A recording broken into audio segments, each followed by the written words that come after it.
In a scene that wouldn't be out of place in 80s soap opera Dynasty, Dame Joan Collins had a bread roll viciously lobbed at her at a swanky private members club. The frightening confrontation led to the roll thrower being banned for life, and the man she was a guest of, who also happens to be a lord, having his membership of Chelsea Arts Club suspended. Dame Joan, 88, tells me of the incident, which occurred when she was out celebrating with a friend earlier this year. She says, "A drunken diner who inappropriately wanted to sit with us got upset and threw a hard bread roll at me, and she didn't even have the decency to follow it up with the butter. It was a private dinner for a friend's birthday, my once PR Stella Wilson. Nobody in their small party knew the bread roll thrower." Joan's long-term friend Stella, who is now retired, tells me, Joan understandably was upset. Nobody likes to have something thrown at them.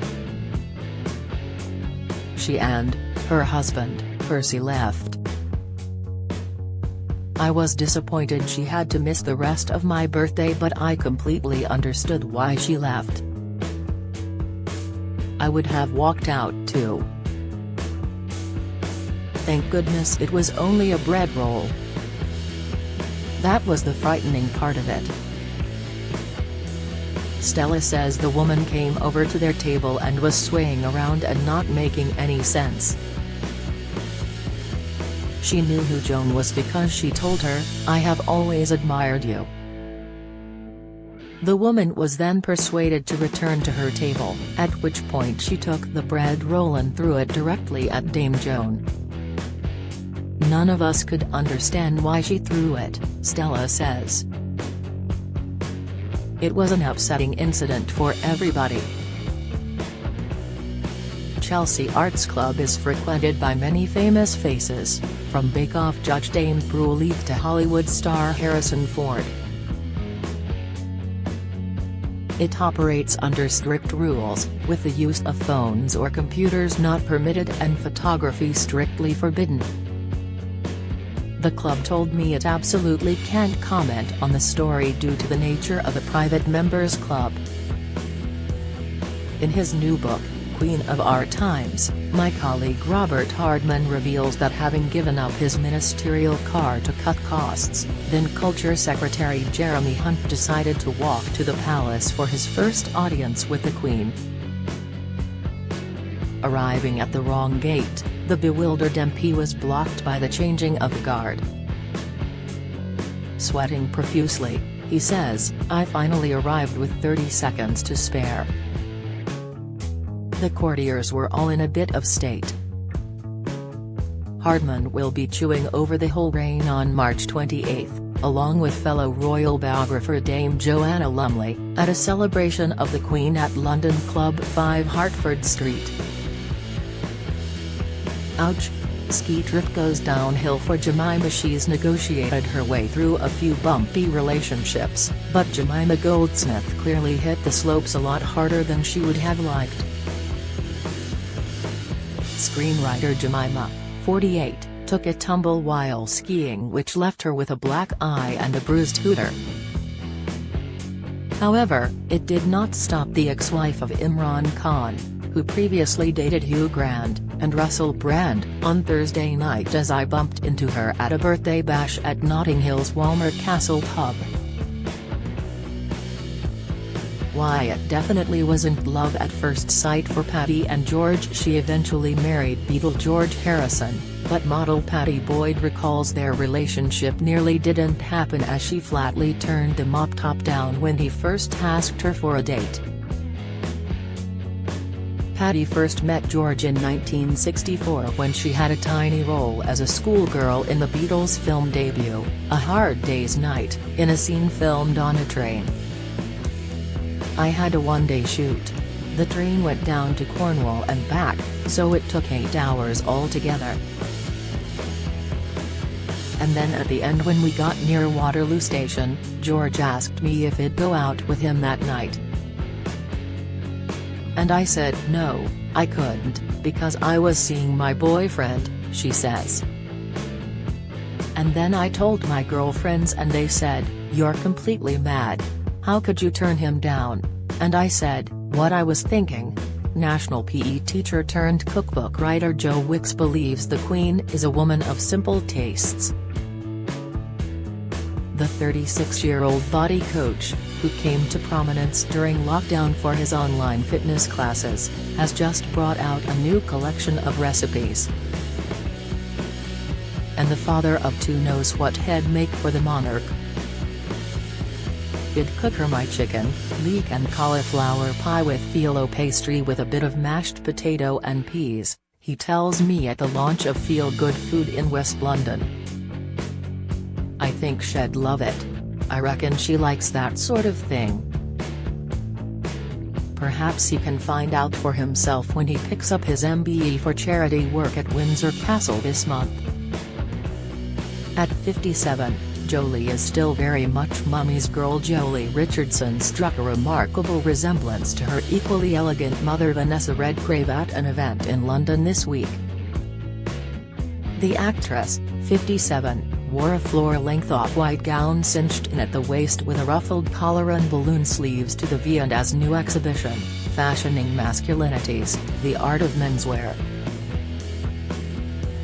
Pairing the feminine look with white leather boots and the trend for empowering knuckle-duster rings, Richardson's high cheekbones and warm smile mirrored Dame Vanessa, 85, who is still hard at work narrating Call the Midwife and is set to play Mrs. Higgins in My Fair Lady at the Coliseum this summer. The smart set's talking about which Hollywood A-listers will be at Imogen's big day. She is the daughter of the former president of the Historic Houses Association, who owns a castle in Herefordshire. Has the property investor television personality who moves in Hollywood circles. And now I can reveal Imogen Hervey Bathurst and Joan Collins are engaged. The pair have been together for 4 years, after a chance meeting outside a posh private members club. Joan, 52, then invited Imogen, who is 17 years his junior, to Malibu for their first date, where he brought along his friends, 3 times Oscar-nominated actress Michelle Pfeiffer and her husband, for moral support.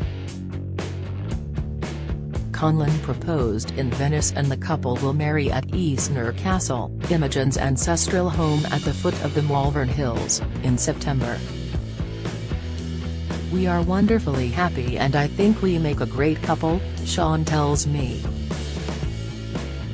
Imogen, whose father is aristocrat James Hervey Bathurst, co-founded a sustainable investment company in 2020. Imogen's mother, Sarah Peake, the daughter of a Viscount, left her father after almost 20 years for a gamekeeper, drawing comparisons with D. H. Lawrence's Lady Chatterley's lover. "I recently got asked to audition for a cougar, and I genuinely thought they wanted me to play the part of a big cat," says Downton Abbey star Raquel Cassidy, 54, who appears as the Countess of Grantham's lady's maid Phyllis Baxter in Julian Fellowes' period drama. But she had no idea that the term can also refer to a woman of a certain vintage who favors significantly younger partners. What would the Earl say? Very modern manners. Prince Charles and Camilla are seemingly seeking to boost their online presence by hiring a social media savvy press secretary. They want their PR to have an innovative approach to social media and with a knowledge of diversity issues and of the diversity of communities in the United Kingdom, in the Commonwealth and worldwide. Applicants can potentially earn from £70,000 a year, but are advised they ought to have worked in a high-profile press office before. Perhaps a previous stint in the now-defunct offices of Prince Harry and Meghan would be ideal? Simon Mayo's war of words with the BBC DJ and author Simon Mayo relates how he got into a tussle with BBC bosses when he launched his popular film review podcast, which he recently announced would end on April 1 after 21 years of becoming one of the pioneers of podcasting. The 63-year-old said, "Basically, we just had no idea what we were doing. In fact, to start with, the BBC in their wisdom said you couldn't call it a podcast, you had to call it a download. I said, the BBC cannot decide what things are called, this is not the way English develops, if it's called a podcast, it's called a podcast." Testino returns to past glories. Scandal hit society snapper Mario Testino once captured the most iconic images of Princess Diana, but has now resorted to teaching classes online. Testino, 67, became embroiled in a #MeToo scandal in 2018. He denied the claims, but the Peruvian was dropped from Vogue and disappeared from public view. He did attempt to stage a comeback at Milan Fashion Week last year, and has been snapped with the likes of Claudia Schiffer and Kate Moss in recent years. The Creating Images video lecture series, which costs £180, is billed as an autobiographical journey in which Testino shares his 40 years of experience. One would assume there to be at least a few chapters he'd like to skip over.